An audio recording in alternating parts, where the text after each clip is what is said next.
ตามมือว้าวเลยละกันตันได้เปรี้ยวดีเอานี่ว้าวโอ้เคยลุ่มว้าวดอเลยมาเอ๊ะดูนุกตัวลองโกรธได้อ่ะโอ้ยเห็นยืดหนังปูเพราะ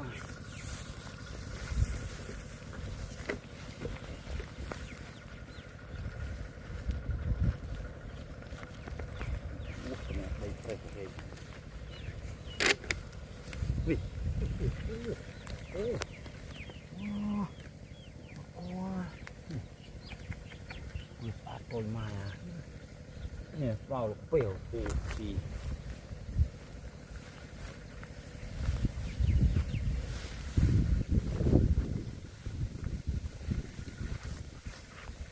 ดองปรีกดองปูต่อ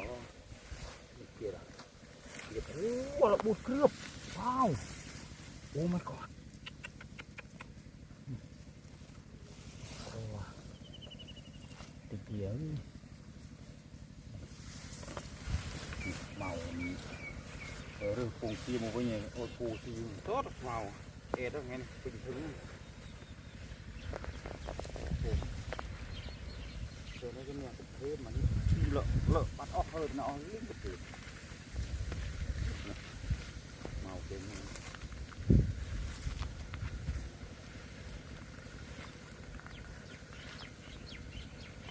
ี่เดียดดึงมาโหหนาเอ้ยนี่ใบเอ้ยจะโตไม่ทำไมเลย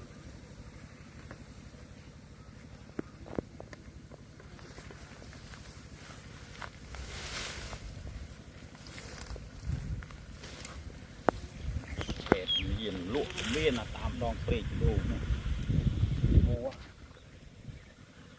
นี่ว้าตัวผู้เราเบี้ยเลยม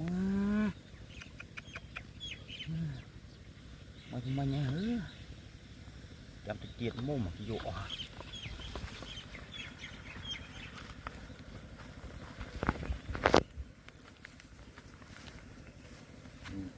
อ้จับมีโป่งตีเอ้ยมันตีนไปมานี่ไอ้บุญเคลือบตีแล้ว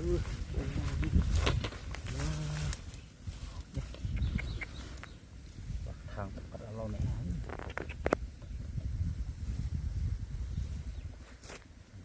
จังเลย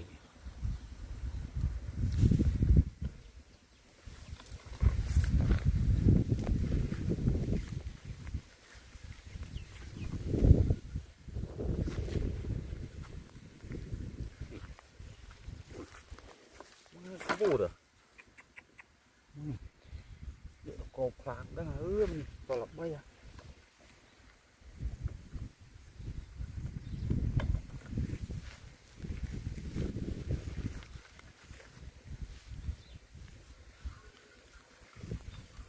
นี่เงือกพอลี่ละไรกุ้ยว้าวนี่แต้วนี่ที่ดีมาคุบอะไรปลาวงบุกเงินกัดบุกเลยพลาด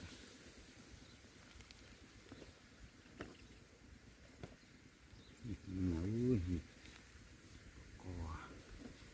ต้องกราบไว้นู่นเรื่องกราบข้าว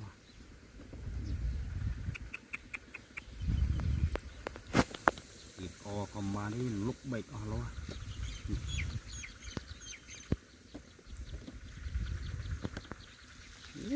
ผมอ่ะ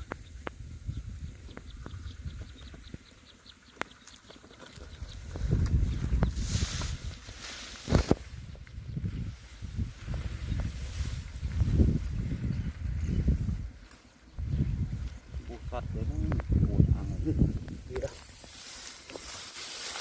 นี่โอ้ยสักกูหรอมือเท่าไงจังโล่ง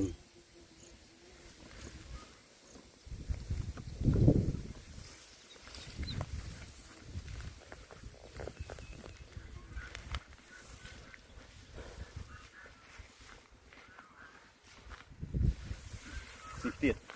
นี่เหรอบอก dạ rau làm lựa độ thuần thuần o lại đây cái độ kia đấy mình quét tối mà nó độ tối luộc thẹt nè kìa này còn mà ơi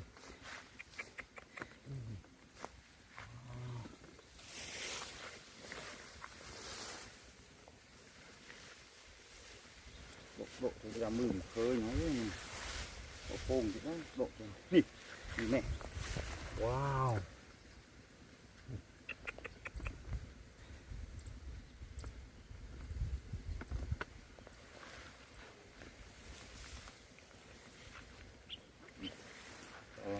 đờm từ mù từ ma pi bạch nam tiên luôn mù á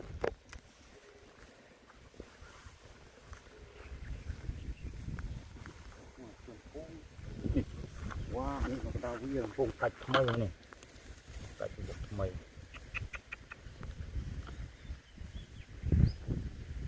โอ้ยมานี่โล่งวันนี้คือนี่แน่ก็ไปมาตั้งนะเสียบว้าวมานี่เมียนโป่งอาเป็นเปลือก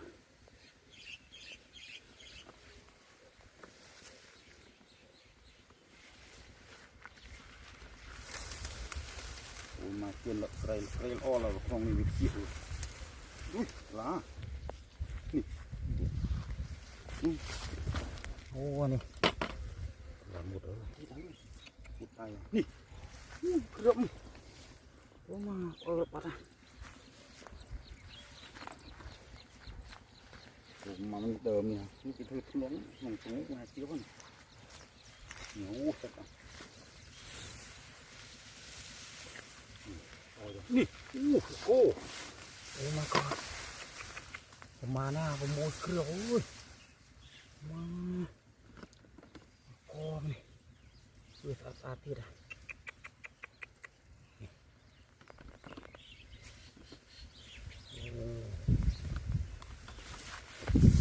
เคยก็ออที่ละน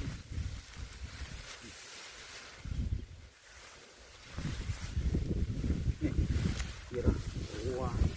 ที่เก็บนกกลมลูกใครละใคร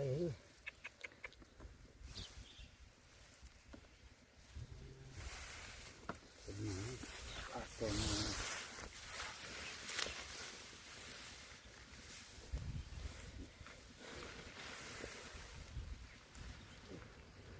อู้อย่างโกมาติดกลุ่มเคยทำนานแล้วยังโอเคอู้ปงเราลงนี่นี่หนักนี่สูดกันเออมาอย่างกบให้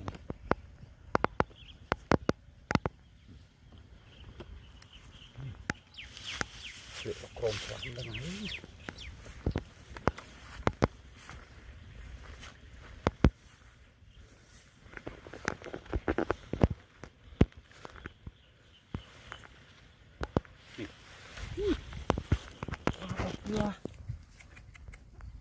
ไม่ติดอ่ะออกเป็นหอมหวานเป็ดขึ้นมาแล้ว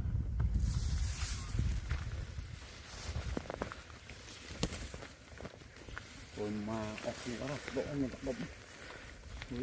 บ้านนะจริงๆนี่